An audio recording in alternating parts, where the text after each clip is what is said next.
un nouveau-né attendu le 3 décembre dans l'univers des compétitions sportives sous-régionales à Lomé. Son nom, Jeux ACNOA Zone 3, entendez par ACNOA Zone 3, l'association des comités nationaux olympiques d'Afrique de l'Ouest, zone 3, présidée par Singapinda Jean Yameogo, président du comité national olympique et des sports burkinabé. Les Jeux s'ouvrent ce dimanche dans la capitale togolaise. Le Burkina y est attendu avec 3 équipes en handball, basketball et volleyball. La Libye, vainqueur de la 3e édition de la Coupe des ambassades en assurant une revanche sur le Burkina Faso qui l'avait battu en 2022. 14 équipes des représentations diplomatiques au Burkina Faso étaient sur le départ de cette 3e édition disputée sur 2 semaines. Les détails de la victoire éclatante de la Libye dans cette édition. Et puis, de la crise qui secoue la footosphère burkinabé, on en reparle.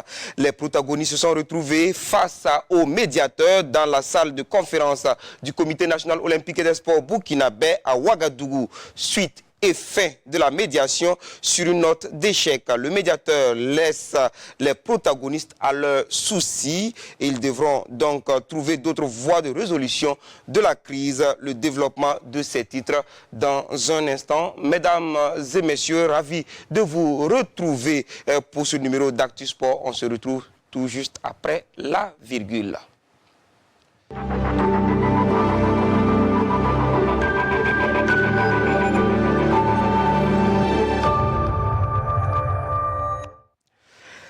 Le premier tournoi de l'association des comités nationaux olympiques d'Afrique de l'Ouest, zone 3, prend son envol ce dimanche à Lomé, au Togo.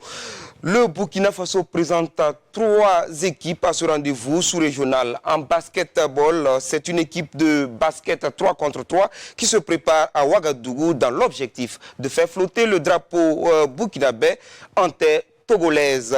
Une de nos équipes de reportage est allée les voir à la tâche sur le plateau de la Maison des Jeunes et de la Culture de Ouagadougou. Le constat de la préparation de ces étalons basketteurs 3 contre 3 avec Nongba Kouda et Lassina Sawadogo.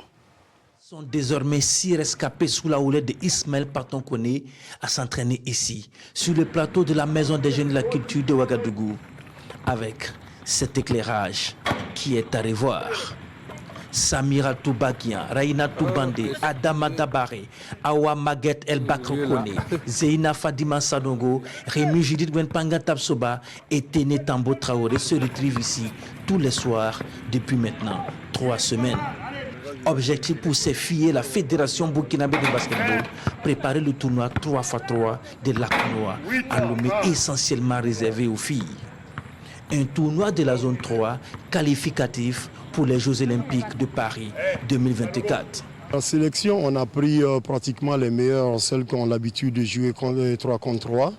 À la fin, on va garder 5 pour représenter le pays à Lomé. Malgré les difficultés, les filles sont gonflées à bloc. Le coach et ses filles sont confiants. On est conscient et on est déterminé aussi pour pouvoir remporter le trophée. On l'espère bien le ramener au Burkina ici et en même temps décrocher le ticket pour Paris 2024. Ça à tous les coups, parce que notre poule est jouable. Il y a déjà le Togo, il y a déjà le Bénin. En voyant déjà ces 2 pays-là, on sait que ces pays-là sont prenables pour nous. Ouais, le Niger, si je ne me trompe pas. Le Burkina est logé dans la poule B en compagnie du Togo, du Niger et du Bénin. La compétition, quant à elle, aura lieu du 4 au 9 décembre prochain à Lomé, dans la capitale togolaise. Ici, le mot d'ordre pour l'équipe du Burkina reste la solidarité et la solidité. Autre lieu, autre discipline et même ambition. Les étalons volleyeuses aussi peaufinent leurs armes pour aller à Lomé. Elles étaient sur le plateau de la Fédération burkinabé de volleyball, 6 à l'ISSDH à Ouagadougou. Franck Ouedraogo et Abdoulaye Kabouré sont allés prendre la température de la préparation avant leur départ pour le Togo. Reportage. Des Jeux de l'Association des comités nationaux olympiques d'Afrique, ACNOA Zone 3, les étalons volleyeuses font les derniers réglages avant leur départ pour le Togo. À l'approche de la compétition, on est presque prêt. Et on a essayé, avec tout ce qu'on a comme moyen, de les apprêter pour qu'elles aient toutes les armes nécessaires pour pouvoir se donner au mieux lors de cette compétition. Il faut peaufiner les acquis, booster la confiance chez les filles. La participation au dernier championnat d'Afrique à Yaoundé, il y a quelques mois, pourrait contribuer à obtenir de bons résultats. Les étalons volleyeuses entendent faire bonne figure à ces Jeux. La base qui était au Cameroun est restée. Il y a eu quelques changements liés au fait que nous sommes en pleine année scolaire, mais la base du Cameroun y est. Et nous avons appris positivement au Cameroun et nous comptons mettre cela à profit pour être en finale à Lac-Noir. À quoi a consisté justement cette préparation? La préparation a consisté à intégrer les jeunes aux anciennes qui sont restés et à améliorer notre réception, parce qu'au Cameroun, nous avons eu beaucoup de problèmes à réception, et à affiner notre système de jeu, les combinaisons, et puis la relation entre les joueuses et les passeuses, ainsi que notre système de jeu, notre système offensif et défensif. Et particulièrement, nous avons des difficultés dans la relance de jeu sur les balles faciles. Donc nous avons essayé d'améliorer ces différents domaines pour être plus performants. Je peux dire qu'on est au top. C'est d'ailleurs même notre dernière séance aujourd'hui avant le départ. On a en tout cas acquis le nécessaire pour aller affronter et défendre dignement les couleurs de notre pays. Récemment, on était au Cameroun pour la CAN. Je peux dire que ça aussi, ça va contribuer. C'est une expérience de plus pour nous. On est physiquement prêts, tactiquement tout. En tout cas, nous, on part la tête haute et on est sûr de revenir avec la coupe, Inch'Allah. Cette édition des Jeux de Lac-Noir va regrouper 8 pays du 3 au 10 décembre prochain. La délégation burkinabé quittera Ouagadougou ce 2 décembre pour la capitale togolaise. Et la cérémonie d'ouverture de ces premiers Jeux Lac-Noir Zone 3, c'est pour le dimanche 3 décembre. Les Jeux eux-mêmes commencent le lundi 4 décembre. Donc, en plus du volleyball et du basketball, le Burkina présentera une équipe de handball à ses premiers Jeux Lac-Noir Zone 3. De quoi s'agit-il exactement lorsqu'on parle de Jeux Lac-Noir Zone 3? Des précisions dans cet entretien accordé à Ibrahima Diallo par le secrétaire général du Comité national olympique et des sports burkinabé, M. Jean-Louis Seogo. Effectivement, au départ, lorsque les présidents des comités nationaux olympiques se sont réunis, les présidents de la zone 3, il y en a 8 présidents, lorsqu'ils se sont réunis, ils avaient choisi beaucoup de disciplines, autant en sport collectif qu'en sport de combat. Mais pour question de budget, ils ont été obligés de réviser leurs intentions et resserrer les disciplines à 3, le handball, le basketball 3x3 et le volleyball. Donc c'est une entente entre les différents présidents des CNO, compte tenu des contraintes budgétaires qui les ont amenés à choisir ces 3 disciplines. Bon, on peut dire aussi que la spécificité de cette discipline, de ce qui a été choisi là, c'est des équipes féminines. 3 équipes féminines, handball féminin, basketball féminin et le volleyball féminin. Donc ils ont voulu mettre en avance le privilège sur le genre pour favoriser surtout les sports de main qui ne sont pas beaucoup développés dans nos pays et favoriser aussi la pratique du sport par les femmes qui n'est pas très développée dans les différents pays. Alors qu'est-ce que vous attendez de ces équipes burkinabées engagées dans ce tournoi? Vous avez dit engagées, nous sommes vraiment engagés, nous attendons les victoires. Nous savons que les équipes qui sont en présence ne sont pas des petites équipes. Si vous prenez le Nigeria, la Côte d'Ivoire, ce sont des équipes qui sont assez bien assises dans les sports de bain et surtout au niveau du sport féminin. Mais le Burkina aussi a des expériences dans ces disciplines-là, surtout en handball et en basketball. Nous attendons pas mal de victoires, mais nous croyons que toutes les 3 équipes, puisqu'il y a 3 médailles, chacune peut revenir avec une médaille. Et peut-être une médaille en or dans une des équipes. Alors qu'est-ce que vous attendez comme retombée de ce tournoi de Lac-Noir quand on sait que c'est le Burkina qui préside? Et le tournoi de la zone 3 de Lac-Noir est vraiment un fondement très grand. Très grand parce que à terme, Vous savez que les comités nationaux olympiques ont pour vocation d'amener les sportifs aux Jeux olympiques. Et pour aller aux Jeux olympiques, il faut être qualifié ou remplir des minima. Et ces qualifications et ces minima s'obtiennent à des compétitions qui sont homologuées. Or, en Afrique, on n'a pas beaucoup de compétitions qui sont homologuées où nos athlètes peuvent se qualifier ou atteindre les minima. Ils sont obligés d'aller en Europe. Donc, en commençant avec des compétitions de la zone 3, puisqu'il y en a jusqu'à 8 zones, bon, à chaque fois, nous allons pouvoir, à un moment donné, avoir une de grandes compétitions qui pourra permettre à nos athlètes de se qualifier sur place ou bien d'atteindre les minima sur place et assister aux Jeux olympiques. Donc, c'est pourquoi ces jeux de zone-là sont très importants et à la fin, on va rassembler toutes les zones pour faire une seule compétition. Est-ce que la zone 3 n'est pas un peu en retard par rapport aux autres? Oui, parce que c'est la première fois que nous organisons les compétitions dans la zone 3. Les autres zones sont en avance, ils ont commencé avant nous. Et bon, donc, nous essayons aussi de rattraper ce retard. Et ils ont besoin de nous aussi pour qu'on puisse créer cette compétition que nous tous nous visons. Donc vraiment, ils nous encouragent, ils nous soutiennent pour que cette compétition-là dans la zone 3 puisse se dérouler très bien. Qu'est-ce qui explique un peu ce retard? C'est question d'organisation, question de décision, question financière surtout. Voilà, donc l'ACNOA a décidé de financer les zones, de leur donner des subventions pour qu'ils puissent organiser les compétitions. Parce qu'au départ, il fallait que les comités nationaux fassent des cotisations, alors que les fonds qu'ils ont sont destinés à des activités bien précises. Donc s'il faut enlever dans les fonds sur les activités qui doivent être consacrées au sport de haut niveau pour permettre aux gens d'aller faire des compétitions, pour faire d'autres compétitions, bon, c'était un peu difficile. Mais déjà que l'ACNOA maintenant donne une subvention aux différentes zones, bon, voilà, je crois que c'est parti pour de bon, pour qu'il y ait des compétitions assez régulières dans toutes les zones. Alors, vous parlez de difficultés financières. Est-ce que les équipes burkinabées engagées ont reçu du soutien nécessaire pour pouvoir faire, en tout cas, une bonne prestation? Oui, les équipes ont reçu ce soutien financier du Comité national olympique, du ministère des Sports comme tous les temps, et du fonds comme tous les temps. Mais toujours est-il qu'il faut dire que dans le domaine du sport, l'argent ne suffit pas. Bon, et voilà, on est obligé de voyager, pas en avion, parce que les billets d'avion coûtent cher. Parce que si vous avez 70 personnes pour payer 70 billets d'avion, c'est un peu difficile. Donc, on a du soutien, mais ce soutien reste toujours en deçà de ce que nous aurons pu attendre pour aller à ce genre de compétition. Un dernier mot?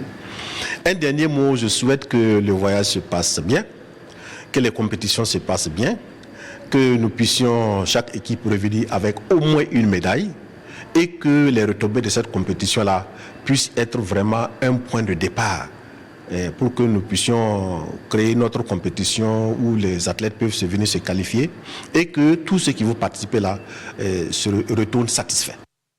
Voilà, et on va souhaiter bonne chance à la délégation burkinabé qui quitte Ouagadougou ce samedi. Spécial Olympics commémore la journée internationale des personnes handicapées à travers une séance de fitness inclusif. Ce vendredi à Ouagadougou, élèves, parents d'élèves et enseignants ont participé à cette séance sportive. Reportage encore fumant avec Rasmane Zoundi et Ibrahim Diallo.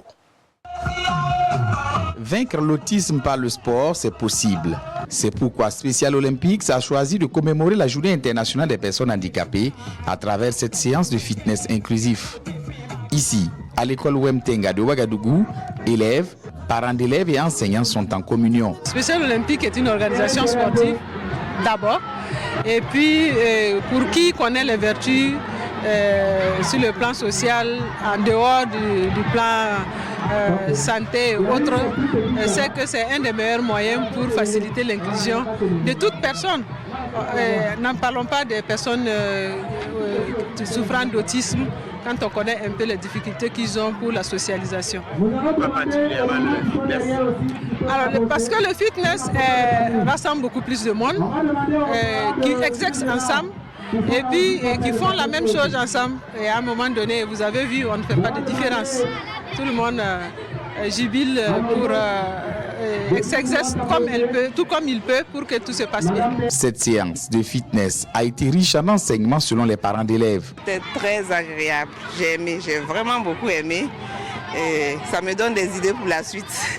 Sinon, habituellement, à la maison, les soirs, quelquefois, on sort, on marche ensemble dans le quartier.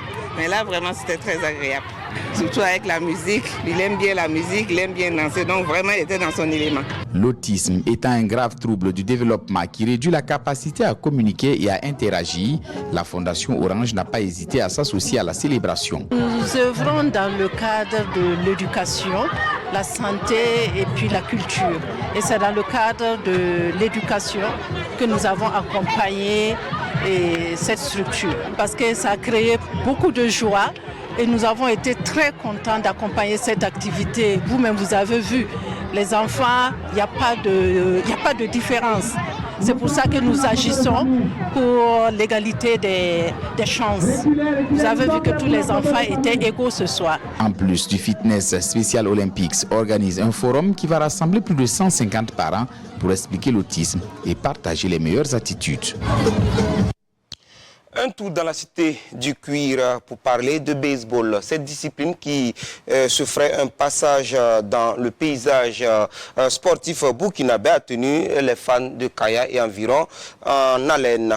La finale Baseball 5 qui s'y est disputée a été remportée par Gonguin Baseball Club sur le lycée de Zaktouli. Martin Ouedraogo et Yacouba Kouala. La Fédération burkinabé du Baseball 5 a tenu la deuxième édition de sa journée d'intégration, de promotion de la paix et cohésion sociale à Kaya. À l'occasion, elle a délocalisé la finale du tournoi du Baseball 5 opposant l'équipe du lycée mixte de Gonguin à celle du lycée de Zaktouli à Kaya. Dans ce match, après avoir disputé, les deux équipes sont restées à égalité après 2 sets. Au troisième set, le lycée mixte de Gonguin gagne Zaktouli par 8-6. L'équipe victorieuse repart avec un trophée et des médailles en or. Des médailles en argent sont décernées à l'équipe perdante. Le sport, c'est l'un des meilleurs facteurs de cohésion sociale. Le sport lui permet aux jeunes de plusieurs catégories, de plusieurs couches sociales de se frotter, de lier d'amitié et de partager les mêmes valeurs qui sont les valeurs de la solidarité, les valeurs de l'humanisme. Donc nous sommes dit que le sport là, pour nous, c'est l'un des meilleurs canaux pour passer un message donc, de promotion de la paix, d'intégration et puis de cohésion sociale. La tenue de cette activité est une marque de solidarité selon le service régional en charge des sports et loisirs. Je dirais que vraiment nous sommes satisfaits de cette activité, cette deuxième édition du tournoi de baseball pour la paix. Organiser une telle activité contribue à renforcer la résilience de la population. À l'occasion, la Fédération burkinabé du Baseball 5 a donné un échantillon de vêtements et de vivres aux personnes vulnérables. Après 2 semaines de compétition, les rideaux sont tombés sur la 3e édition de la Coupe des ambassades. 14 représentations diplomatiques ont pris part à cette édition aux côtés du Burkina Faso. Pour l'acte final, la Libye était une fois de plus face au Burkina pour le remake de la finale de 2022. Une occasion pour la représentation libyenne de prendre sa revanche, ce qui est désormais chose faite puisque le Burkina s'est incliné sur le score sans appel de 0-3. Salifou Belem et Mariam Ouattara. Enfin, la Libye. Après avoir manqué de justesse le trophée de la 2e édition, la 3e est la bonne pour l'équipe de la diplomatie libyenne. Le tout était de ne pas tomber une fois de plus dans le piège burkinabé. Avant l'empoignade, naturellement, il y a le cérémonial d'usage, salutation des équipes, hymnes nationaux. Enfin, le toutime habituel quoi. Puis, la balle est pour les joueurs. Très vite, la Libye se met à baliser le terrain. Dès la 3e minute, Youssef El Soul donne le premier coup. Il frappe sa cible de plein fouet. 1-0 pour la Libye. Le Burkina peine à entrer dans son match. Et pour ne rien arranger, la Libye frappe un nouveau coup, en plein dans le mille. Nous sommes à 1 minute de la fin de la première période et les choses ne se présentent pas du tout bien pour le Burkina. La seconde partie de la rencontre est plus rythmée côté burkinabé, mais ce but de l'espoir se fait attendre. Il ne viendra d'ailleurs pas. Pire, Ce sont les Libyens qui trouvent une fois de plus le chemin des filets. Score final 3-0. La Libye a sa revanche. Oui et non, car au finish, c'est le Burkina qui gagne.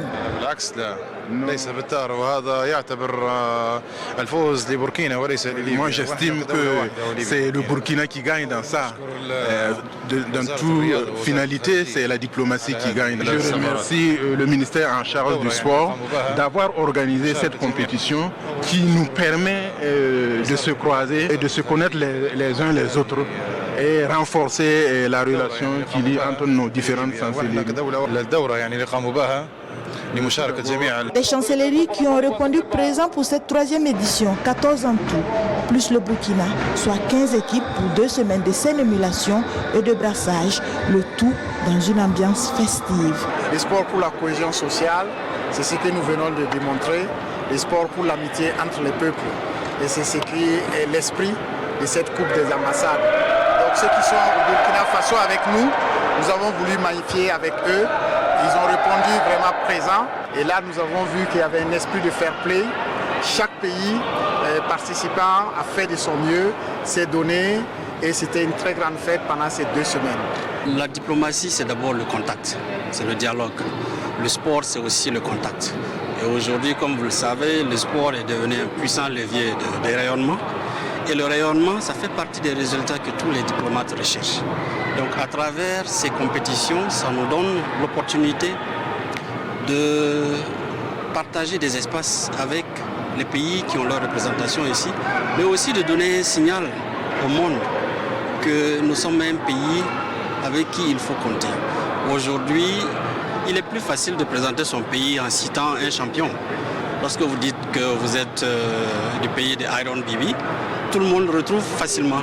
C'est dire à quel point il y a de plus en plus de complicité entre le sport et la diplomatie. À la table des récompenses, la Côte d'Ivoire, 3e repart avec 2 ballons, un jeu de maillot, la médaille de bronze et un trophée. Le Burkina finaliste reçoit 3 ballons, un jeu de maillot, la médaille d'argent et un trophée. La Libye, grand vainqueur de cette 3e édition, remporte 4 ballons, un jeu de maillot, la médaille d'or et le trophée. En plus de prendre rendez-vous certainement pour la 4e édition en 2024. Et de la fête à la crise, nous franchissons le pas pour parler de la crise qui secoue la photosphère burkinabé. La médiation du président du Comité national olympique et des sports burkinabé, Singapinda Jean Yamewo, s'est arrêtée à sa 2e étape. Le médiateur a dû jeter l'éponge suite à l'intransigeance des protagonistes, chacun s'arc-boute sur sa position. L'ambiance dans la salle de conférence du CNOSB avec Rasmane Zoundi et Alain Didier Compaoré.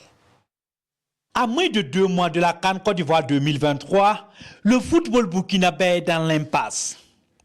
La crise entre le président Lazare Bansé et certains clubs dits frondeurs a atteint son paroxysme. Ces derniers demandant la démission du président Bansé. La médiation entamée par le président du Comité national olympique et des sports burkinabé n'est pas parvenue à concilier les 2 parties. On peut dire qu'on a échoué, mais moi, personnellement, on m'a demandé de faire la médiation pour rapprocher les positions et permettre au championnat de continuer et permettre la CAN de se jouer. C'était même mon avis comme ça. Mais je vois que nous ne sommes pas dans la même dynamique.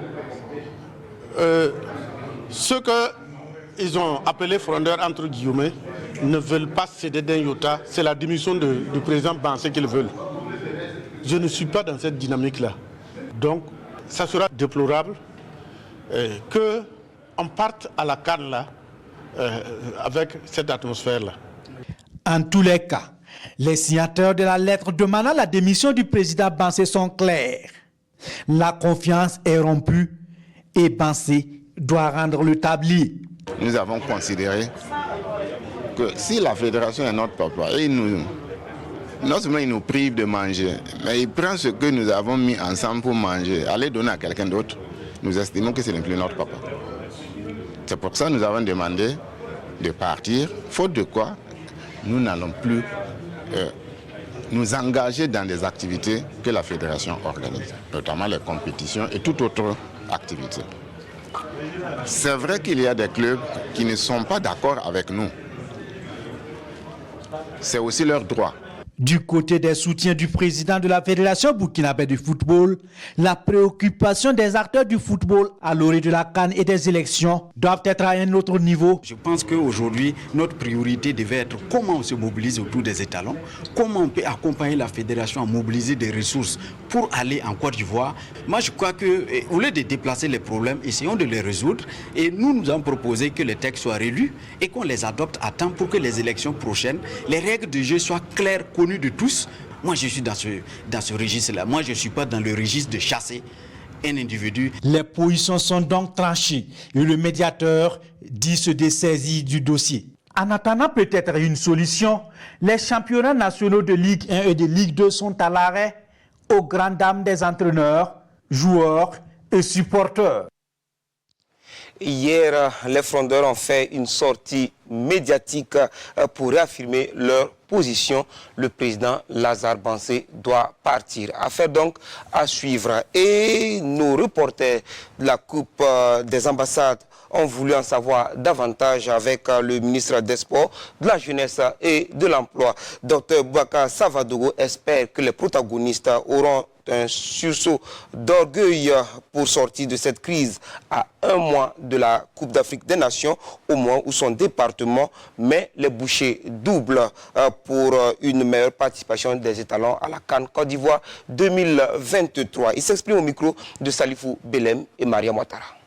Pour la préparation de la CAN, nous avons défini les conditions minimales avec l'encadrement, avec les joueurs, et nous sommes en train de tout mettre en œuvre pour qu'ils soient dans les meilleures conditions pour faire une meilleure participation à la CAN plus que les autres années.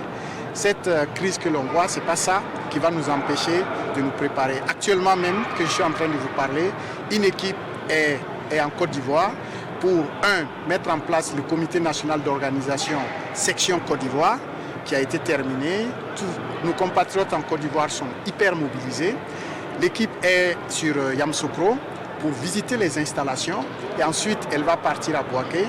Pourquoi Yamoussoukro? Parce qu'à Bouaké, il y a quelques difficultés d'infrastructure. Vous avez entendu qu'il y a des équipes comme l'Algérie qui ont décliné l'offre parce que les infrastructures ne convenaient pas aux joueurs.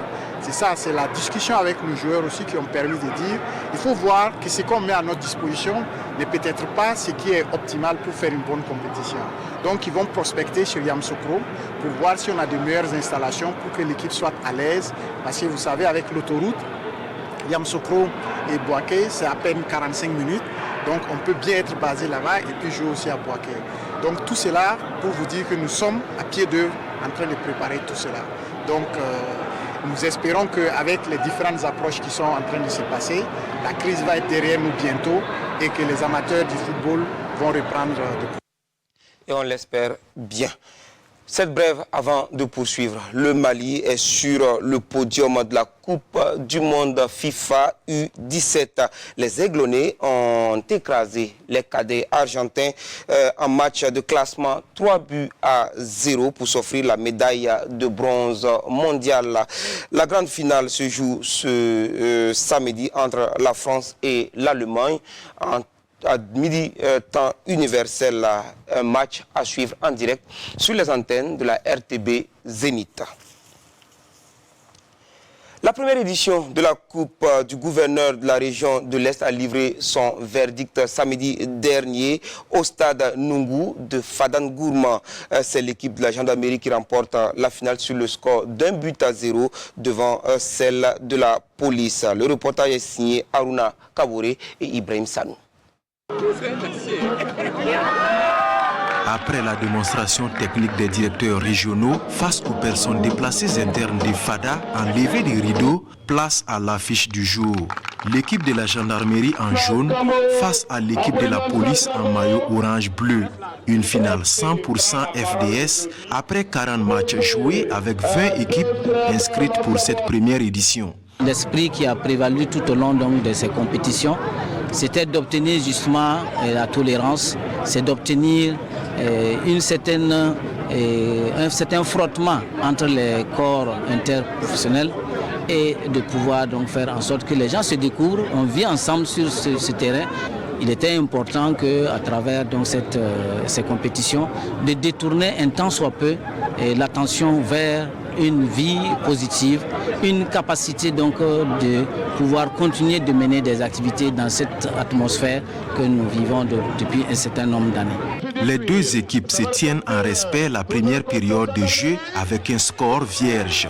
En deuxième mi-temps, la police met la pression mais reste inefficace face au but. Les Pandores, quant à eux, reprennent le dessus du match avec des individualités comme Odilon Ouedraogo qui arrive à scorer à la 5e minute après la reprise. Malgré les efforts de l'équipe de la police, le score reste inchangé au coup de sifflet final. Nous avons donc assisté à un très beau match. Au-delà, n'est-ce pas, donc, du score sur le terrain, je crois que c'est l'engagement des hommes, la détermination qui se traduit donc sur le théâtre des opérations pour la reconquête de notre territoire. Et donc pour nous, nous pensons que c'est les FDS qui gagnent, c'est toute la population de Fada qui gagne. En plus du trophée, l'équipe de la gendarmerie reçoit un jeu de maillot, un ballon et la somme de 225 000 francs CFA. Je dédie ce trophée à tous les FDS de la région qui se battent jour et nuit pour la stabilité de la région et en général tous les FDS du Burkina Faso. Les finales, ça se joue à un petit détail. Voilà, on a fait de notre mieux. C'est que bon, les dieux du foot n'ont pas été avec nous aujourd'hui. Souleymane Sanou de la police est désigné meilleur joueur du tournoi. Plusieurs autres prix ont été décernés à l'occasion. Et voilà un élément qui s'achève en queue de poisson. L'Union des jeunes solidaires de Nagré a remporté la 4e édition du tournoi Zemstaba de Saptouana en battant Wend Dabo sur le score de 3-1 dimanche dernier sur le terrain de Saptouana.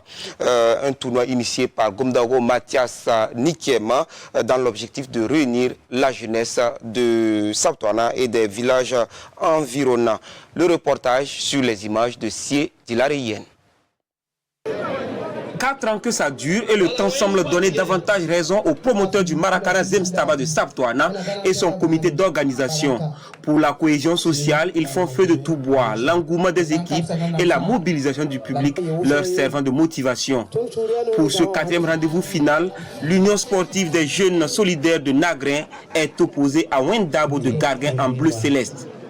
Dominatrice dès l'entame, l'USJS prend le dessus au score. Avantage qu'elle va conserver jusqu'à la pause. Au retour sur la surface de jeu, Wendabo affiche clairement son intention de faire la jonction au score. Mais en face, l'USGS n'est pas moins mordante. À force de pousser, les garçons de Garguin finissent par remettre les pendules à l'heure sur cette frappe à ras de sol, reprise au 2e poteau, alors qu'on tirait vers la fin de la partie. La joie de l'égalisation sera de courte durée. Nous sommes à la fin du temps réglementaire et le duo arbitral indique 3 minutes additionnelles, suffisant au rouge de Nagrin pour refaire la différence sur cette tête ravageuse et creuser l'écart sur cette frappe sèche. Score final 3-1 pour l'Union sportive des jeunes solidaires de Nagrin. Pour le promoteur, c'est la jeunesse de Saptouana et ses environs dans la commune de Komsilga qui gagnent en termes de cohésion sociale. Je suis un promoteur comblé. 36 équipes étaient au départ de cette 4e édition et tout s'est bien passé jusqu'à la finale de ce soir. Derrière le promoteur que je suis se trouvent des personnes de bonne volonté qui contribuent énormément à la réussite de cette aventure sportive. Pour ainsi dire, on ne boude pas une aventure heureuse. Fouad, la fondatrice de la fondation Rama d'aide aux femmes victimes de fistules obstétricales de Saptouana. À l'heure actuelle, comme il y a beaucoup de problèmes, il faut que les jeunes s'entendent. Et pour trouver vraiment l'entente entre les fils et les filles de Saptouana, je tire mon chapeau au promoteur et je tire mon chapeau à mon fils qui est à côté de moi, qui ne cesse vraiment d'accompagner ces jeunes-là. Il n'y a pas eu de bagarre. Mais nous sommes partis assister à des trucs comme ça, mais on était obligés de nous disperser. Vraiment, ces jeunes-là, continuez. Et pour continuer, le comité d'organisation encourage les acteurs. Les 4 équipes finalistes ont été récompensées. Wendabo de Garguin se console avec 75 000 francs, un ballon, un jeu de maillot et la médaille d'argent pour sa 2e place. Vainqueur, l'Union sportive des jeunes solidaires de Nagrin gagne un ballon, un jeu de maillot, 100 000 francs, la médaille d'or et le trophée de la 4e édition. Le Maracana Zemstaba de Saptouana, c'est aussi la pétanque et les meilleurs ont été récompensés. De Saptouana à Bobo-Dioulasso, la coupe Benkadi initiée par la 2e région militaire s'est achevée ce soir avec la finale entre la police et Diaradougou. Une première édition remportée par Diaradougou dans les séances des tirs au but. C'est une compétition initiée pour favoriser le brassage entre civils et militaires en vue de la reconquête du territoire national. Kassoum Milogo et Ali Traoré. Chacune des couches a un représentant à cette finale de la première édition de la Coupe Benkadi. Une compétition initiée par le commandant de la 2e région militaire pour favoriser la cohésion entre civils et militaires. Du côté des FDS, on a l'Est Police en vert qui se mesure aux représentants des civils, Diaradougou. Sur le terrain, les 2 équipes vont se tenir en respect durant les 50 minutes de la rencontre. Place au séance des tirs au but. À cet exercice, les Bleus sont plus adroits et l'emportent sur les Verts. Bon, le sentiment qui m'anime ce soir, c'est un sentiment de joie. Bon, l'essentiel c'est la cohésion entre la population et les militaires.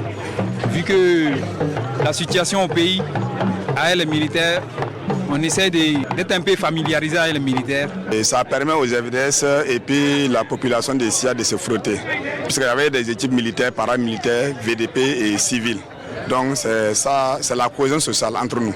Objectif atteint donc par la 2e région militaire pour qui la barrière entre civils et militaires s'est effritée avec l'organisation de ce tournoi. On peut dire que l'objectif est atteint et vous avez vu ensemble, il n'y a pas de génération, il n'y a pas de fonction, il n'y a pas FDS, il n'y a pas population civile. Et vous avez les gens se sont frottés, les gens ont fait l'ambiance ensemble. Et ça se fait qu'ensemble, même sans rien, avec la volonté, on peut y arriver. Et c'est avec cette philosophie qu'on peut reconquérir. Nous devons parler le même langage. Nous devons être ensemble, la main dans la main, dans la solidarité, dans la cohésion. Et cette idée brillante de réunir les forces de défense et de sécurité, les VDP, les supplétifs et les populations civiles dans des échanges sportifs est une idée lumineuse. Au tableau des récompenses, la gendarmerie classée 4e empoche la somme de 75 000 francs CFA, un jeu de maillot et un ballon. En plus de ce gadget, Dioulasso classé 3e repas avec la somme de 100 000 francs CFA, les mêmes gadgets et des médailles. La finaliste malheureuse, elle également, remporte les mêmes kits sportifs et la somme de 150 000 francs CFA. Et le vainqueur de cette première édition du tournoi Benkadi Diaradougou, en plus du matériel, repart avec la somme de 200 000 francs CFA et le trophée.